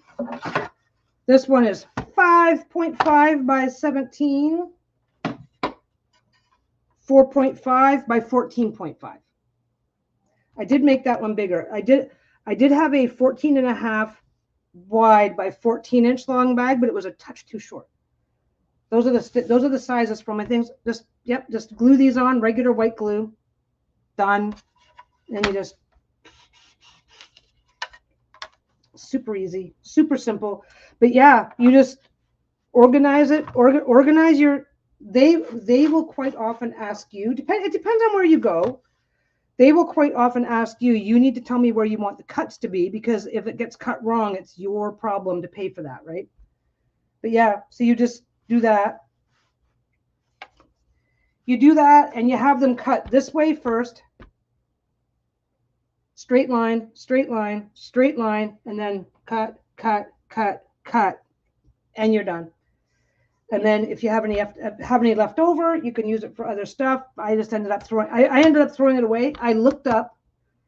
This is the punchline. I got to start doing the punchlines first. The punchline. The reason why I've taken the time to explain this more than once is because I looked into just, I'm going to call a guy and ask him to make me a set of these, and they were going to be $30 or $40 each. I got all of this, a cheap bag of like, I don't know what they are now, but like $2 or $3 for a cheap bag of little of wooden handles. I wanted the bigger ones so that if I need to hold something down, between the cheap bag of little handles and the one single large sheet of this material, it was like $16 for everything. And they did the cutting for me. I offered to pay for the cutting, and they couldn't be bothered to charge me for the cutting. Went to the front, paid for it, walked out, and I've got these. And then when I had Rose working with me, I got a second set so that we could both have one. And yeah, it cost me less to do it this way, and it was not a hassle at all. It cost me less money and less time. I just went to the store, got it, came home, started sewing, right? This was quicker, easier, and infinitely less money than contacting somebody and saying, I will pay you to do this for me. I got these at Home Depot. I got the material at Home Depot. They cut it for free. Done. They're a pain in the ass to store, of course. Why, hello, Sheila. Are you in my spot now? I'm not going to try and get up because my dog has decided that she needs to live right where I would have to be. Anyway. I hope Gail enjoys her lunch. I will babble about these templates forever. That's all they're called. Just a template. You can make them yourself out of any cardboard. They're super easy to make out of cardboard. Super easy to make, super easy to work with. Cardboard templates will last for quite a while. It's not use it once and throw them away. It's worthwhile to do a cardboard template, but if you are making anything that you are making enough of, this has a straight line. This has a straight line that goes right through as part of the design. It's pale. It's right there. So I'm trying to line it up a little bit. Doesn't need to be perfect, but I don't want it to be totally messed up. Anyway, I got a few more of these to do, and then I can start flipping my fabric. Lisa's playing her game tonight. Lisa's playing her game tonight, so I'm probably going to go ahead and continue working on these for the rest of the evening. See how many of them I get done, I guess. But this is kind of the quickest part. Yeah, food. Oh, I think if I had a proper kitchen, I don't know. I want to say proper. Everybody's preferences and needs are different. This is a proper kitchen. There's nothing wrong with this kitchen, but I like. One of the very first things I realized is that making bread in this kitchen has been. I stopped making bread a while ago, but making bread in this kitchen was a challenge because there's not enough space. You got to have space to lay that stuff out. Large meals with turkeys and stuff like that. There's not a lot of space to lay that out. So So then I want to cook more, but I want it to be easy and convenient. And it's really, really cheap to just go to the deli. And yeah, it's weird though. It's actually kind of weird. I mean, you think back and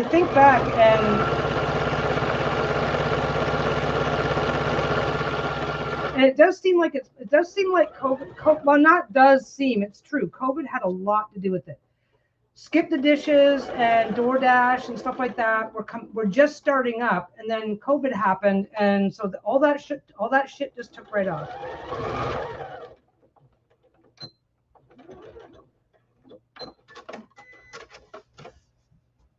Which I guess is a good thing because I am cooking less these days, so.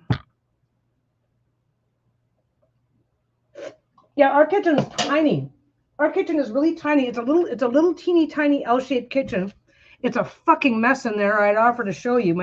The dishes in the dishwasher haven't been put away yet. So the sink's full of shit. But that's just laziness, I guess. Morning coffee, evening snacks, blah blah blah. Leg hurts, so getting in there. I'm not a dirty person, but I'm certainly not the neatest. So that's absolutely, the kitchen's always a bit of a disaster anyway. But this week with my leg being the way it is, it's been a bigger disaster than usual. So it's a mess. But yeah, it's like we've got the sink is here. The sink is here. I've got my little board. Okay, let's get my little board back out. Okay, so you go to the kitchen and you have a little countertop right there. Then there's the stove. Then you go here. That's countertop. Then there's the sink, and it's a double sink, so it's pretty big. And then that's probably bigger than the countertop is. And then there's the fridge is right here. That's my kitchen. That's the whole thing. So this here, the microwave goes above here, and the toaster fits below.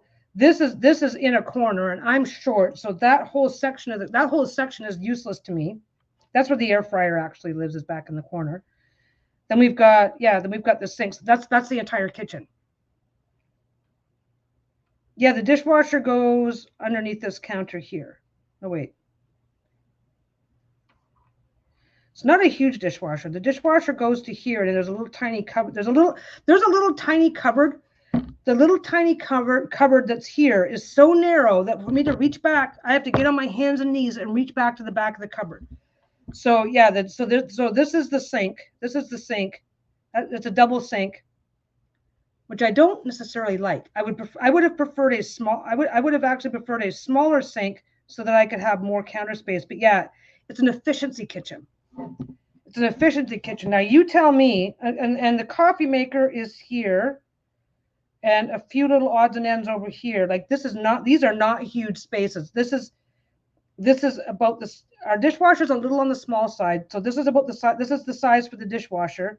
This is the width of the microwave. This is a tiny, tiny, tiny, tiny kitchen. And yeah, so I don't cook as much as I would like, but I don't like cooking in this kitchen. So I don't cook as much as I would like to, or feel like I should sometimes, but I also don't like the kitchen. So, but look at everything else that we've got, right? Like this is the dining, this would have been the dining room. This would have been the dining room. And look what I got. I have got like sewing Nirvana here. Yeah, you can see. Yeah, see how narrow that counter is before it goes to the stove behind me there, right there. Yeah, we do not have a huge kitchen, but the way that there's our closet. That's always a mess. We do not have a huge kitchen, and the kind of cooking I like to do needs more space. What am I doing? The kind of cooking I like to do needs more space than that. But I will say I've had worse. I've been in worse places with worse kitchens. So, and what we've got going on, what my bedroom is, I gotta get a camera into my bedroom one day, because my God, what my bedroom is, because Lisa's got the nice bedroom, and then with the sleeping issues, we got the second bed. So I've got the big double closet is where I store all my other fabric. And then the foot of the bed, that's a big set of shelves there. One whole section is like our shipping area where we have all of this stuff. Because people buy stuff and I got to put it in the mail, right? I don't go buy envelopes one at a time. I buy them like by the thousand. And then I just have to buy new envelopes like once a year, right? So all of our we do not have a storage room. This is a condo. We do not have a storage room. So so my bedroom is fabric, and the closet is stuffed full of fabric. The foot of the bed, the bottom shelf is storage. The next shelf up is storage. Wait, that's not the bottom. Bottom shelf is storage. Then there's more storage.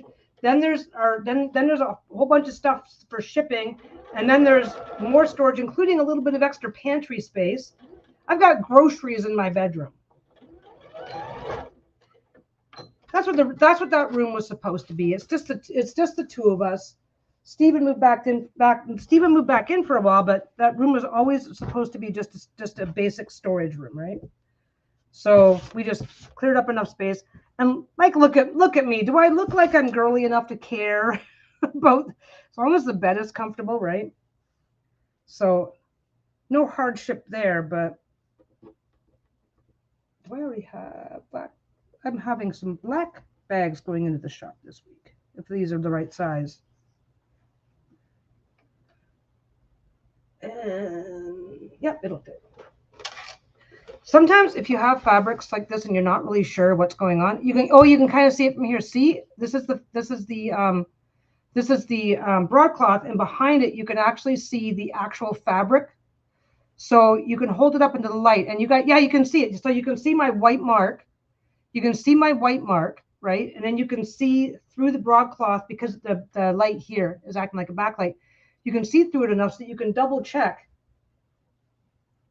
And of course, you can pin things. But if you are lazy like me and don't want to pin things, hold it up to the light. Make sure it's going to be the right size. Because I have absolutely no experience with finding out what might happen if you don't line them up properly.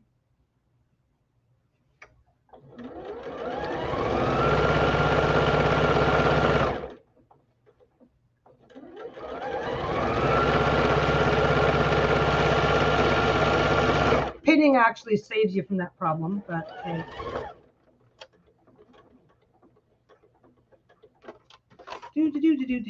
Pinning saves you from that problem, but once you're on a roll and you've had some practice, it's quicker.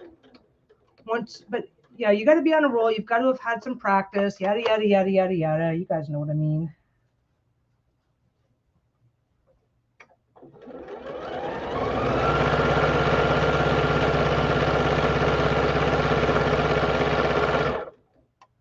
Oh, Michelle has to run. Yes, run while you can before I start talking about food again. I'm making myself hungry.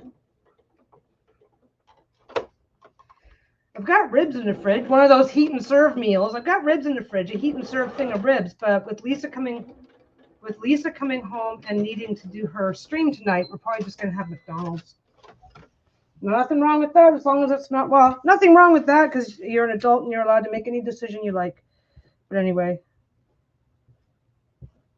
what else can we talk about? It's already almost 4 o'clock. I suppose I got to think about heading out soon too. But anyway, that one might not be wide enough.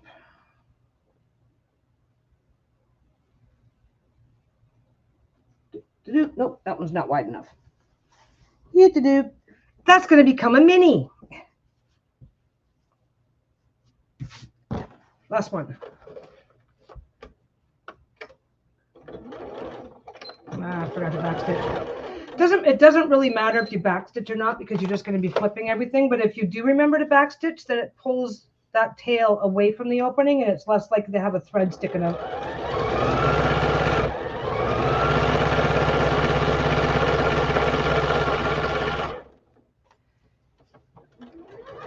Yeah, this evening tonight. Not that I mind. It's not a bad thing. It's not a bad thing. I think I'm going to leave the computer sitting out.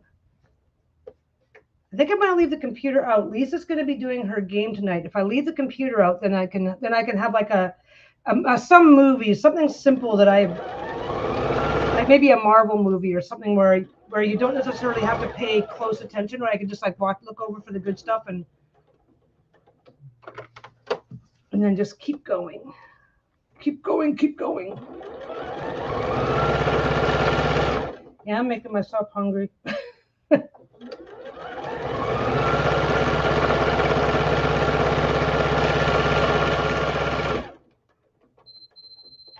Come on. Oh, that's why. The beeping that you're hearing is because this is my knee lift right here, and this is my knee right here. So every now and again, you start to trigger the knee lift, and it'll beep at you. I gotta get this one in. I gotta get this machine in for a service.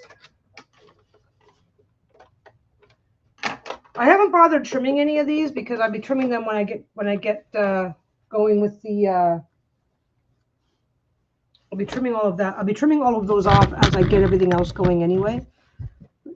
So I've got a couple left, which means I've got a couple of extra. I got a couple of extra in case somebody wants a custom or wants us something, or if Lisa wants us something. I just got to go like that and start trimming. You can trim these with scissors, by the way. There's absolutely no reason why you can't.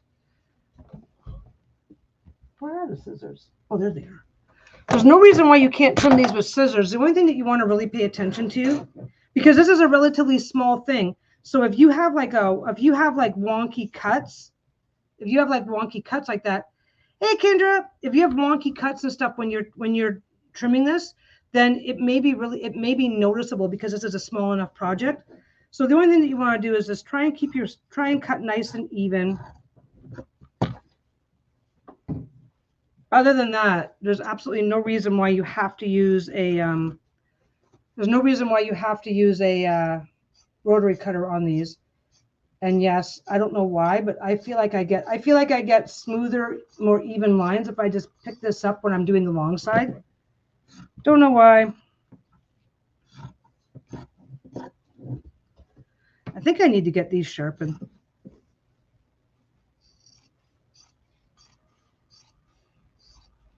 Yeah, it doesn't matter. It doesn't matter if these are a little chunky.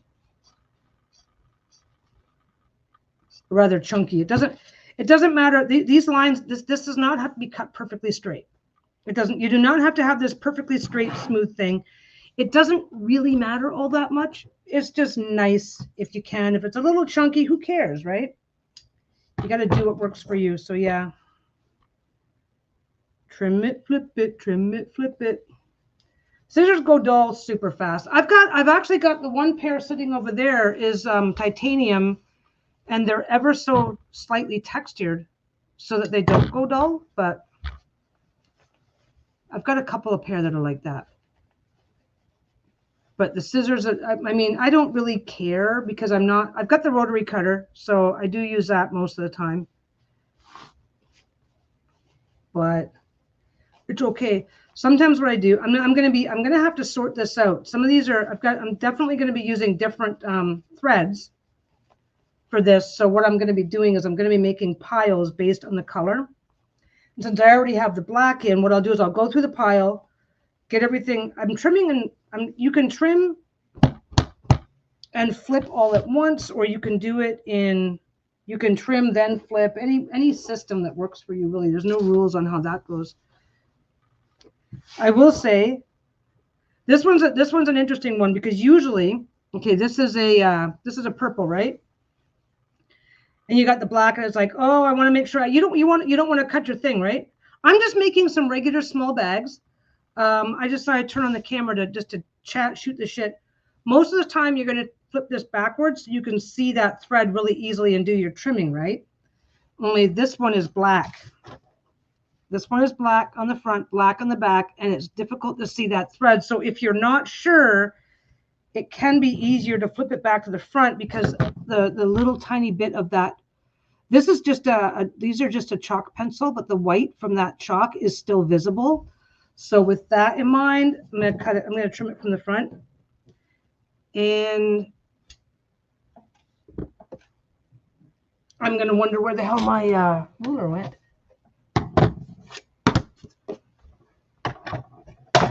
I've got two rulers. Sometimes the reason why I'm pointing out the scissors things, because sometimes when you put your, like, I cannot see I can't see the thread at all. The ruler is a little bit, well, you can see that. You can see how shiny the ruler is. That little tiny bit of shine, I can't see those threads. I cannot, I have to use the scissors. So that's something to keep in mind as you go. Now I am just hanging out, doing the thing. I'm also gonna, there it is. My roll, Lisa keeps moving this out of the living, Lisa keeps putting my roll of Kleenex into the kitchen. She keeps putting it into the kitchen because it looks kind of trashy having a roll of toilet paper sitting in your living room, but I don't know. So yeah, this one I pretty much have to cut with scissors, because when you're using a rotary cutter, you have to use a ruler. This one's being a pain because because it's very narrow to begin with. So I'm not really trying to cut the black at all, but it keeps shifting because it's just doing what it's doing. It's fine. Yeah, we were basically spent the last 2 hours talking about, well, yeah, almost 2 hours talking about food, and now everybody's hungry. It's all my fault. It's all my fault.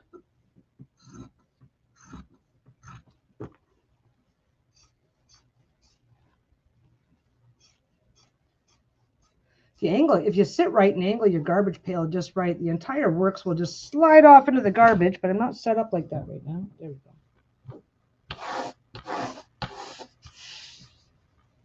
Of course, if you are going to sew, just be prepared for a lot of vacuuming.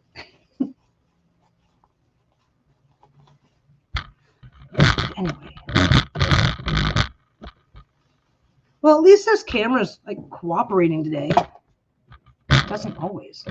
Why is this not going? Oh, that's why. Okay, let's do that. Couldn't figure out why the camera wasn't going down low enough, and there's like little things. There we go. It's like, why is that not going down far enough? There we go. Because there's little things. There's a little crank to lift there's two little things for the tripod itself, and the handle of that handle is hitting it. This handle right here, it's hitting it. It wasn't going down low enough. Didn't matter earlier, but now it matters because now I'm not sewing anymore. I'm done with the machine for a while because I have to trim and flip all this stuff. This doesn't take long, but that's okay. But yeah. It's been nice, you guys. It's kind of nice to just turn the camera on and just chat and know that somebody's listening. Because I'll tell you right now, working from home gets really old really fast. Now I've got to have that's going to go there. I'm separating this into piles so that when I get to the point where I'm top stitching, I have them, because everything's the purple is not, I'm not doing that. I'm not doing that in black. I'm not whatever. I'm like not even holding the right colors. I'm really sure that I need to change my rotary blade though. Yeah, I need to change that. It is too dull, super dull. These get really dull. And this is the same one. Oh, I've got to change both of them. We're going to change these right now. Look. I have new gloves. I just haven't pulled them out yet. Is that it? Nope, that's it.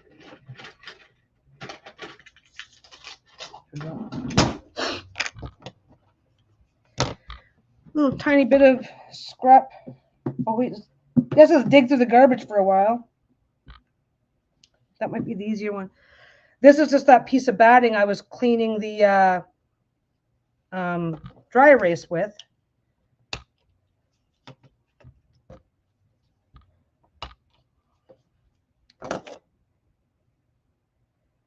Well, that one looks like it's even got a dent in it. I will say that rotary blades actually can last for a really long time. These are still sharp enough to be a problem. Rotary blades can last for a really long time, but the duller they get, the harder you have to press to make things happen. I'm just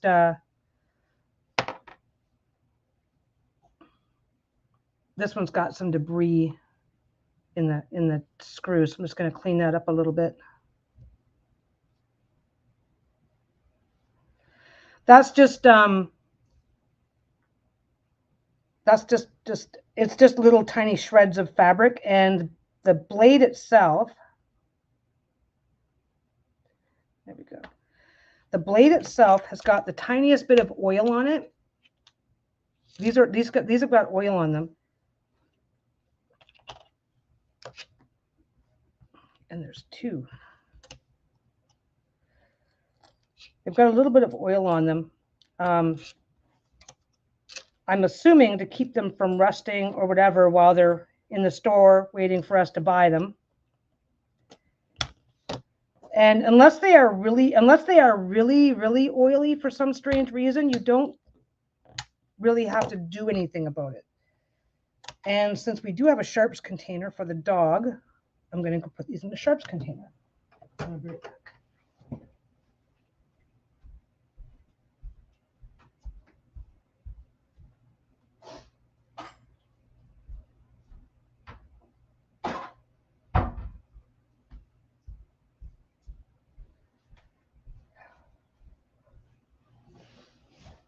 I am back. I am back. Yeah, now that I've tortured you guys with food, it's 4 o'clock. Now, I've got a decision to make, though, because I do have stuff that I can make for dinner. But I probably need to stop now. I probably need to stop now if I'm going to go make dinner. Or I can just stay here, hang out, not worry about life. My leg's still fucking... But our weather has just been pissing me off. I just need 1 or 2 good days of decent, stable weather. Ideally warm. It can be cold. It can be, oh, see you later, Kendra. It can be cold. It can be whatever it needs to be. But it's got to be stable. I just need a couple of days of stable weather. Weather keeps changing. My leg isn't catching up, and I'm whiny as shit about it. Maybe I just won't worry about it. I don't know. I gotta decide if I'm gonna try and cook something or if I'm just going to let the McDonald's thing happen.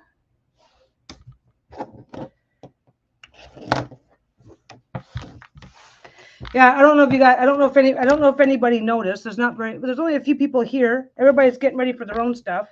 You guys probably just falling asleep or dying of hunger, one or the other. But once you have a new rotary blade, you can really tell the difference. You get used to the blade being dull because it's a slow change over time. So you get used to it. And then when you put a new blade on, you're like, oh, it's like cutting warm butter. It's like awesome. Okay, where do I want the purple one? I'll go beside the red one. Yeah, I'm debating. I'm debating whether I want to cook or whether I want to. Well, cooking is good. Cooking is a relative thing because, like I said, it's a heat and serve pack of ribs. So I just have to do the either rice or potato and a vegetable. Not a lot of work. Cooking is easier now, I guess.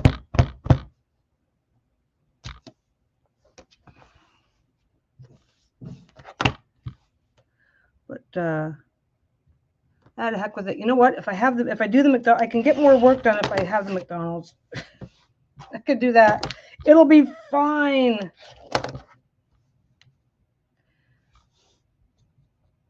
It'll be fine. We can have the decent meal tomorrow.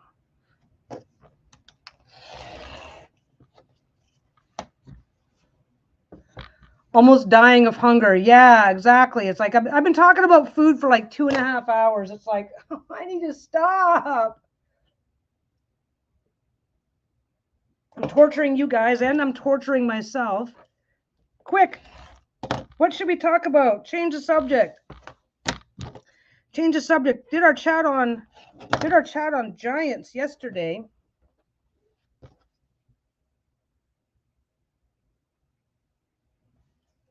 That was fun.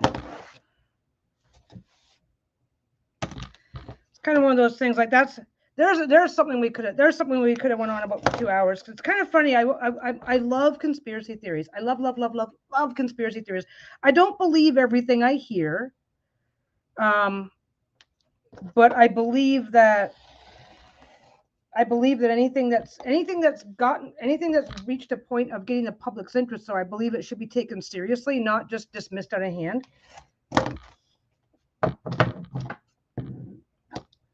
But I also think it's really weird. I saw a reference as a matter of fact, just to change the subject, I saw a reference after the live stream ended. I saw a reference because we were talking. One of the things that we had mentioned was the accusations of a Smithsonian cover-up, right?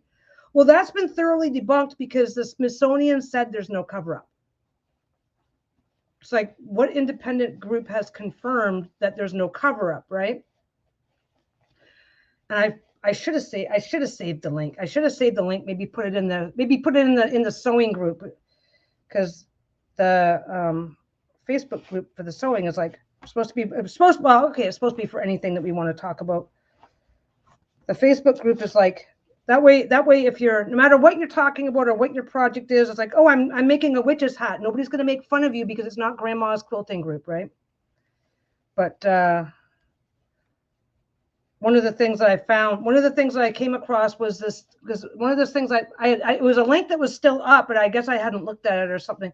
I said, the Smithsonian has debunked this conspiracy theory. And it's like, that is like saying that, did you do the thing? No. Okay, they didn't do it. You're just believing them at their word with no, I guess this is just going to go anywhere right now. That's going to be done in black. So yeah, no independent anything anywhere has the Smithsonian debunked the conspiracy theory about the Smithsonian, but nobody else has ever actually confirmed it and said, oh, blah, blah, blah, this person, this thing happened, and the Smithsonian, and you don't you don't take the fox's word for it when he says he wasn't in the hen house, right? So yeah, the only debunking of the Smithsonian's, the Smithsonian says they don't have giants in their archives, so they don't. And now it's kind of interesting though, because like mainstream media, they don't believe anybody unless they are in on it. But that's a whole different conspiracy, the conspiracy of mainstream media. But yeah, so as far as I'm concerned, any references to the Smithsonian, this idea that the Smithsonian, the conspiracy theory around the Smithsonian, blah, blah, blah, has not been debunked, because the only source of information that says the Smithsonian isn't involved in something is the Smithsonian. No other group has ever said, oh yeah, blah, blah, blah, I'm a researcher and I worked with the Smithsonian and I can tell you that this is not a thing. Nobody privately, or nobody outside of the direct control of the Smithsonian has ever made a statement that indicates they believe them. But anyway, this is my life for the next couple of, well, not couple hours. This isn't not as big of a batch as I think it is. But I've got to do this for a while. And get this done, and I'm bitching about it. That's okay. When you're, and every now and again, your fabric will fold in on itself. When you have a brand new blade on, this one here, you let go and the blade just pops back into place. Unless it has a lock. If you want the blade to stay out, you can lock it. The idea is to use the lock to keep the blade from coming out by accident. but you can either lock it open or lock it closed, right?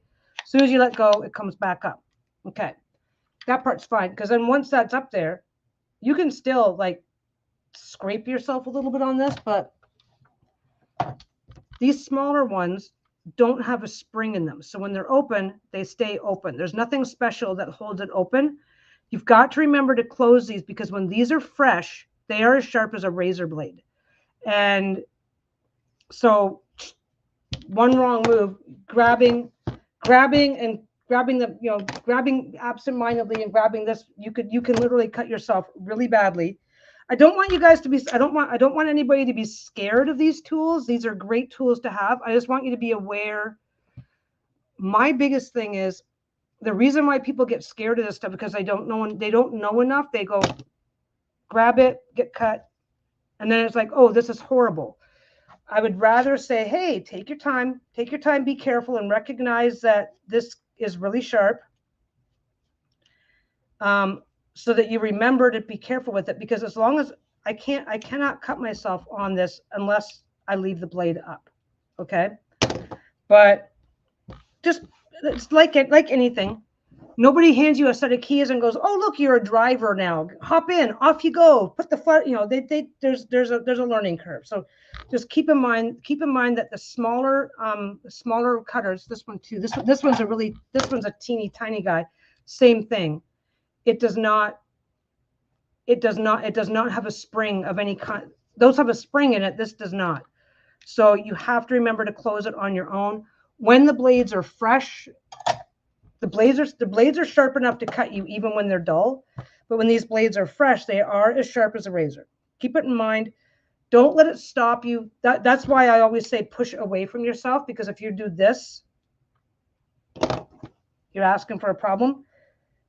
But it's like anything. It's like anything else. Don't be afraid of it, but just don't be afraid of it, but just be aware of what it can do if you're not careful. So that's a thing. I love my rotary cutters. I would not give them up. What is that? Oh, that's some other stuff I got to do. I've got to do some small pocket pouches too. If I can get these done in the next day or two, I can start on those right away. But anyway. I keep saying anyway. I was like, have you guys learned how to recognize the long goodbye yet? It's like, oh, what should I do? There, that one's going to look nice. And this is the one that I lined up to make sure that stays upright and that stays upright. So once it's done, and it will, obviously when you're cutting this stuff, I gotta do a specific thing showing when this is small and it doesn't seem like much, but when you are doing this, I had the opportunity to somewhat line this up. So I made sure this tree was kind of centered, because once this is done, that's what it's going to look like. That's going to be the bottom. This is going to be the front of the bag. When you're dealing with the smaller pieces like this, when you're dealing with pieces like this and you have the opportunity to choose where things are going to land, it's usually worth it to take your time and make at least some. You might not be able to succeed at it. It's like, oh man, I can't make that line up. Okay, I'll just make do. But sometimes if you get a chance to choose how things are going to line up, it's worth taking the time to do it. But anyway, yeah, this is just going to be a batch of smalls. I'm making myself hungry. Dang, I got candy. Oh my God. Ugh. These are, oh my God, it is so tempting to just keep popping one in, then another, then another, then another. I try to make stuff like that last for a while, and I don't get it very often. If my doctor were to find out, she'd come over here and beat the crap out of me. It's like, you're a diabetic, you idiot. Stop doing that. But anyway, it's okay. There was a couple of things I wanted to mention this week too. I don't remember what it was. Nothing earth shaking. Had the meeting with, I told you guys I had the meeting with the guy. Lisa and I had the meeting with the guys, finalizing the art for the Sassy Dragon. They're going to be starting on the watercolors now, because what we've been showing is the digital draft, I guess. We've been showing the digitals. But the finished deck is going to be watercolor. So we've been showing, they're going to be starting on that soon. Like they may have already started on, they may already be starting out their, I'm not sure what all they need to do in order to do that, but they're working on that. And then Lisa and I have to finalize the meanings and descriptions and stuff like that. So that is just about to kick into high gear. Lisa got her Lisa's Kickstarter's done. She's just finalizing all those details. Freaking herself out. That part's fun. That part's fun. I'm not going to say too much about that. She's still working, but like the behind the scenes, yeah, see, I say close your thing every time you put it down. I didn't close it. I always try to make sure I put it like in an area. I always try to make sure I put it away from myself, so I'm not going to so I'm less likely to touch it by accident. But anyway, I'm going to get going. I don't have to do anything, but I have to get going. Check in with Lisa.